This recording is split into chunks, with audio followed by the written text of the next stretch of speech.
Então, Zeitgeist, né, espírito do tempo, essa palavrinha tá na boca de muita gente, né? Existe até um documentário, né, com o título Zeitgeist, né? Assisti umas 2 vezes aquilo. No meu entender, acho que é uma das produções, né, em termos de documentários, mais alopradas, um troço mais bobinho, assim, sabe? Mas por que eu estou falando isso? Bom, como quem me conhece sabe que eu gosto muito de música, né, e sobretudo música moderna. E eu gosto de acompanhar também muitos canais que abordam esse tema, assim, sobre banda, cultura pop, rock, heavy metal, e que abordam basicamente esse tema, o tema, vamos dizer, que envolve muito mais a contracultura do que a cultura, né? O tema moderno, né? E um dos canais que eu gosto muito de acompanhar é o canal lá do Gastão Moreira, né? O ex-apresentador da MTV, o tal do Casa Gastão. E lá ele fala sobre lançamentos, sobre álbuns, sobre bandas, enfim, tudo nesse universo. E um dos últimos lançamentos dele aqui no YouTube foi uma ou 2 semanas atrás. Estavam reunidos alguns amigos ali, aquele que foi também acho que um apresentador da MTV, né, Fábio Massari, né, e mais lá o lendário vocalista do Inocentes, né, o Clemente. Os 3 amigos ali reunidos e tal, papo vem, papo vai, estão falando de banda, sobre, né, como é que vai ficar a questão dos shows, né, dessas promoções culturais no pós-pandemia, né, e as bandas que estiveram ouvindo durante a quarentena e tal.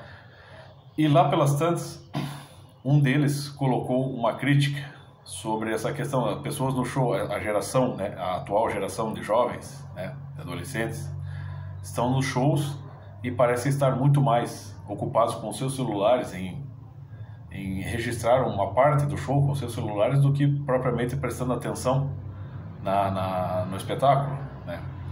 E aí o Fábio Massari então colocou a questão, é o espírito do tempo, né, o Zeitgeist, né, o que essa geração está passando. Eu não sei, claro, eu não estou aqui acusando ninguém, eu não sei se ele notou, eu não sei também se ele não disse isso, obviamente, mas ele é um cara do seu tempo. É só você assistir o canal Casa Gastão, assistir o canal dele, você percebe que ele é o cara que faz questão de ser do seu tempo. Então, se ele fez uma observação crítica à juventude de hoje, que vive socando o dedo no celular, né, fica olhando a realidade através da lente do celular, realmente parece ser um problema mesmo isso, ele não percebe que ele é um cara, assim, aprisionado no seu tempo. É um cara até que se veste como alguém que era jovem nos anos 80. Né? Naquele tempo a gente usava a camisa curta por cima e a camisa de manga comprida por baixo, estampas de bandas ou de marcas de tênis. É o que ele faz.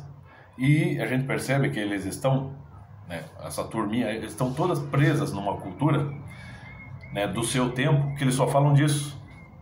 É como o professor Olavo uma vez explicou, numa das aulas dele, que a cultura pode servir ou para libertar as pessoas ou para acorrentá-las, né? E é isso que no caso, esse documentário Zeitgeist, né, apresenta. Não é que o documentário está falando sobre o espírito do tempo. O próprio documentário é um sintoma do espírito do tempo, entendeu? Ele começa vamos dizer assim, com uma narrativa crítica ao cristianismo, e ele puxa um exemplo do Nilo, do Antigo Egito. Você havia já um Deus nascido no dia 25 de dezembro que foi sacrificado, ressuscitou, tal. No sentido de, com isso, ingenuamente, né, tentar derrubar por terra o cristianismo, que o cristianismo, no fim, é uma farsa, não é um fato, né? Quer dizer, os caras que produzem um conteúdo como esse, os caras que eles precisariam pelo menos consultar num dicionário etimológico o significado da palavra metafísica. Porque toda cultura religiosa, né, creia você ou não na cultura religiosa, ela se manifesta num lugar, numa região específica, e ela tem características específicas, mas, como toda cultura religiosa, estou falando de tradições religiosas, por exemplo, cristianismo, islamismo, judaísmo, budismo, taoísmo, hinduísmo, né? Todas essas tradições, elas têm fundamentos universais, certo? Só que o ajuste cultural disso, no tempo, o ajuste como tradição, culturalmente falando, ele se assenta em certas bases, né, que são compartilhadas com outros ciclos culturais civilizatórios, né? Então, ou como diria o nosso grande filósofo, Mário Ferreira dos Santos, numa das últimas palestras dele, ele explicava que a boa nova, né, os evangelhos, né, trazendo a mensagem de Jesus, por exemplo, eles não são uma negação total, são a reafirmação de muita coisa que havia antes, né? Então, os evangelhos são testemunho, e o testemunho é o que é próximo da ciência, entendeu? É só quem não lê que não entende. Evangelho é ciência. É só quem não lê ou quem lê e não entende. Tipo assim, moleque, né, que não tem maturidade, que ele lê com aqueles olhos, né, aqueles olhos seletivos, né? Ele quer achar alguma coisa para dizer que aquilo não vale, né? Ele lê com uma determinada intenção. Não, você tem que ler para entender. Por exemplo, eu não sou comunista nem nunca serei, mas eu não leio Karl Marx com a intenção de ser um detrator de Karl Marx. Eu leio Karl Marx para tentar entendê-lo em primeiro lugar, né? Então, o cristianismo, culturalmente falando, ele está assentado em bases universais. Quer um exemplo disso? Tem a oração católica, né? Creio em Deus Pai. Como é que ela começa? Creio em Deus Pai Todo-Poderoso, Criador do céu e da terra, certo? Isso é universal. Como eu disse, quer você creia ou não, né? Se as religiões se referem a alguma coisa, não, a um Deus, não. A questão é que elas culturalmente existem. Então, essa oração, que ela existe, ela está aí na cultura e muita gente, né, profere isso dia e noite. Você tem essa introdução, creio em Deus Pai, Criador do céu e da terra. Isso é universal. Daí ela segue, e em Jesus Cristo, seu único Filho, isso é doutrina. Então, é sempre um ajuste da doutrina com algo universal. Então, quando você assiste ali o Zeitgeist, e nessa introdução, eles já dão essa presepada, que é um troço de um ridículo. É por isso que é só bobo para cair naquilo ali, né? Então, o próprio filme Zeitgeist, o documentário Zeitgeist, é uma coisa do seu próprio... Ele está falando do espírito do tempo, porque ele mesmo é um sintoma do espírito do tempo, entendeu? É uma coisa, assim, irônica. Mas não sei se vocês percebem também que muita gente está ligada à cultura do seu tempo como se aquilo fosse uma vantagem. Eles são pessoas que são entusiastas da ciência moderna, são entusiastas da moda moderna, são entusiastas de tudo que é moderno, porque eles acreditam que tudo que é moderno não é uma herança do passado, e sim uma superação do passado, entende? Que são pessoas que caem nessas narrativas. Narrativa de que, por exemplo, religião é coisa para pessoas retrógradas, supersticiosas, né? Mal entende, né, que muitos dos grandes cientistas, inclusive do século XX, são cristãos, né, por exemplo. Então, é essa a questão, né?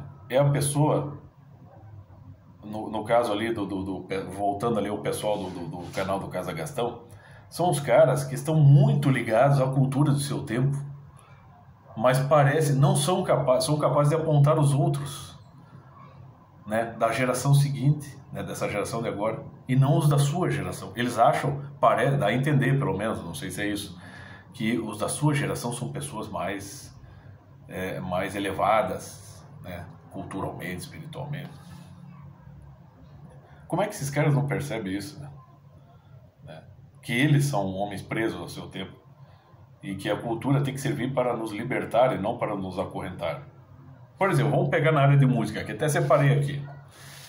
Esse aqui, ó, um dos meus álbuns preferidos do Pink Floyd. Para quem conhece, sabe. Esse álbum foi lançado no final dos anos 60. É o álbum, acho que, mais bizarro do Pink Floyd, né? É o meu preferido por isso.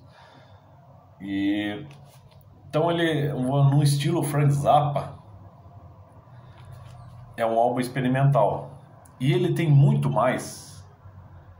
a cultura musical que está registrada aqui é muito mais uma criação do seu tempo do que algo que se refira a uma estrutura musical universal. Tem estruturas musicais universais aqui, mas ele é muito mais característico do seu tempo, né?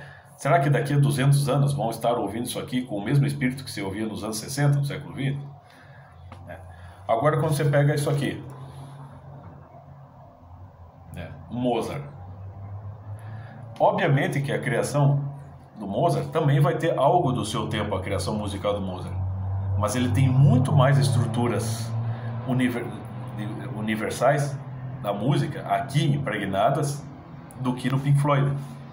Tanto que o Mozart, você tem 300 anos as pessoas ouvindo Mozart. Também daqui a uns 300 anos vão estar ouvindo o Pink Floyd. Mas as pessoas mais sagazes vão ser capazes de perceber, você daqui uns 150 anos, que isso aqui era a música exclusivamente desse tempo. E daqui uns 300 anos, ainda escutando o Mozart, vão poder perceber, porra, aqui tem uma música que parece presente ainda. Entende? Mas é isso que esses caras não percebem.